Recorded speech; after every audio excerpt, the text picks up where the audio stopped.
They laughed at the girl cleaning their hall. Years later, she returned, but no one laughed anymore. When life takes an unexpected turn, into the fire some persons burn. Like a phoenix, I come back strong, now knowing what's right and wrong. It wasn't my decision. Que sera, que sera. This poem by Ode Clement Igoni perfectly summarizes the life story of a lady named Hannah. She suffered a misfortune at a tender age. She was made a laughingstock by peers, treated unfairly, and yet kept her head high with resilience until her fate was changed overnight. Now she comes back to the same place she suffered humiliation, except that this time she is crowned in glory and the fate of others rests in her palm. Also, if you have not done so already, please subscribe to our channel and click that notification bell to get inspired by these real-life stories every day.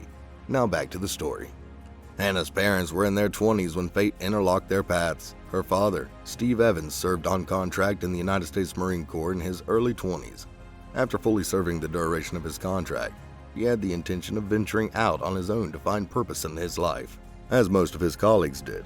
But he missed his parents so much that he decided to go spend some time with them before setting out on his agenda. His parents lived in a small town outside the city, which is also where he was born. Dressed in full uniform, he stood at the bus stop waiting for the bus that would take him to his own town. As he boarded the bus, he noticed a young woman who was struggling to get her big suitcase into the cabin beneath. He felt the need to help, but was more eager after realizing how attractive he felt towards her. After all, he was single and there was nothing to lose in getting acquainted with such a beautiful girl. He hurriedly made the most of the situation by offering to help. Immediately, the two established chemistry and kept each other company throughout the journey. Coincidentally, they were both traveling to the same town, which made them more excited. The young lady's name was Beverly, who would later turn out to be Hannah's mother. She was an orphan and was moving from place to place in search of work and a better life. The two talked a great deal during the journey. They developed so much affection for each other that they opened up about who they really were, what they had been doing for the past couple of years, and what each other was up to at the moment. Having heard of Beverly's sad story, Evans decides to change the course of their journey. He asked Beverly to be his roommate, and when she agreed, they both got off the bus upon reaching the nearest stop. They got off at a different part of the city and were willing to have a new start to their lives with each other by their side. The two lived in a roadside motel for a while before renting out a nice place together. Before long, the two shared a mutual feeling of love and affection for each other and were soon lovers. Since Steve learned to drive almost any kind of transport in the Army, he decided to get a job as a truck driver. The trucking company where Steve worked carried out cargo transportation around the country and thus provided its employees with a consistently high salary. However, it was extremely difficult for Beverly to get a well-paid job, as the available roles required a high level of academic pursuit. That didn't deter her from finding a job though, as she ended up as a cleaner. Less than a year later, the two exchanged vows and became lawfully wedded couples. 9 months later, they welcomed their baby, Hannah, into the world. Hannah was loved dearly by her parents. Her birth brought so much joy to her parents. It wasn't long before misfortune befell Hannah and her family. One afternoon, Beverly received a phone call from the company where Evans worked and was informed of the tragic accident her husband had encountered in the execution of his work. It was so fatal that Stephen died before an ambulance arrived at the scene. The other party involved in the crash, however, didn't sustain any major injury. It was the male driver of the SUV involved. On that faithful day, Beverly had help from Hannah preparing Stephen's favorite meal, which included cherry pie. The news hit Beverly with so much shock that she almost fell to the ground. Hannah could tell from the tears that flew from her mom's face effortlessly that something wasn't right. Hannah didn't remember much about her father's funeral. The only thing that stuck in her memory was the tear-stained face of her mother, which went on to carry the imprint of grief and sadness for many years to come. The loss of Stephen brought grief into the lives of the widow and her daughter. His death also had a negative impact on the financial state of the family. It meant that Beverly had to work twice as hard to meet up the basic demands of her family's sustenance. She doubled her work hours and worked harder than everybody at the cleaning company where she worked. In fact, she worked more hours than anyone else in the history of the company.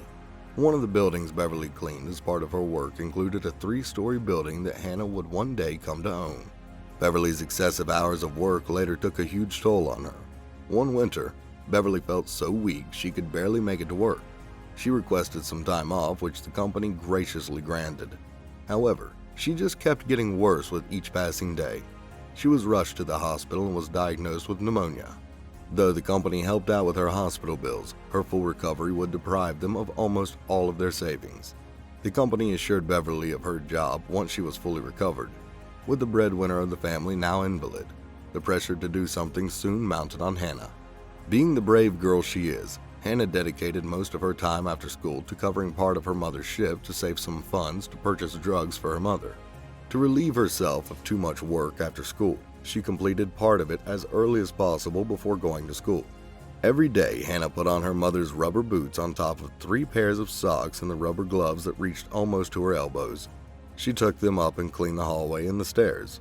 Then she wiped the windowsills and the entrance doors with a damp cloth. Many tenants were sympathetic towards the hardworking young girl. However, the devil incarnates. Mrs. Taylor and her daughter humiliated and put her down every time they had the chance. One fateful day, Mrs. Taylor and her daughter made Hannah's day worse than it was supposed to be by deliberately pushing over the bucket of water over the flight of stairs she had just cleaned. On top of that, they began yelling insults and blame on her. Mysteriously, Hannah found a way to ignore the inconvenience Mrs. Taylor and her daughter had caused her and instead focused on quickly cleaning the flight of stairs once again. Only after the mother and her daughter left did she let herself cry. She thought about why people were so cruel to those poor or less fortunate. 10 days later, Beverly recovered and began to gradually get back to work. Hannah still helped her mother for the next couple of months. Each time she came across Mrs. Taylor and her daughter, she had to endure their pointless hatred. Deep in her soul, the girl understood that making jokes and humiliating her, the unbearable duo was trying to assert themselves and amuse their pride. Beverly continued to work as a cleaner while Hannah went to high school. She was doing exceptionally well in all subjects, delighting her teachers. The only thing that poisoned the girl's life was the disdainful attitude of her classmates, who only ever saw her as the poor cleaner's daughter. Their bullying often caused Hannah to cry bitter tears, but she only let herself do it within the walls of her own home. Her peers made fun of her at the least opportunity. Some of them teased her jovially without the intent of causing pain to the less fortunate girl.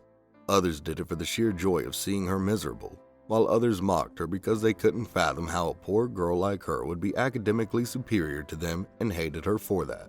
It wasn't that her peers were all from wealthy families, but the fact that she had to work to support her mother made her a laughingstock in the eyes of her peers. Even after Hannah stopped helping her mother, her peers still wouldn't let matters die. Their lives went on as usual exactly until the moment when one early September morning, someone knocked at Mrs. Evans' door. Beverly and Hannah were surprised as they rarely got visitors or knocks from strangers. Wondering who it might be, Beverly opened the door and saw the postman on her doorstep. He handed her a registered letter. Beverly and Hannah opened the letter that was about to change their fortunes for the better. As it turned out, Beverly wasn't actually an orphan. Apparently, her great-uncle lived in New York, where he made a huge fortune. After the death of her parents, Beverly was to be taken in by her external family members. But she barely knew any of them and felt that she was capable of taking care of herself, so she ran away to continue living on her own. This made it difficult for her to be tracked down by her uncle, as she was just moving from place to place. After her great-uncle passed away and having no immediate relatives, Beverly and Hannah were tracked down by the attorneys for the deceased millionaire. The news sounded so shocking and incredible that the mother and daughter initially thought that they were being pranked.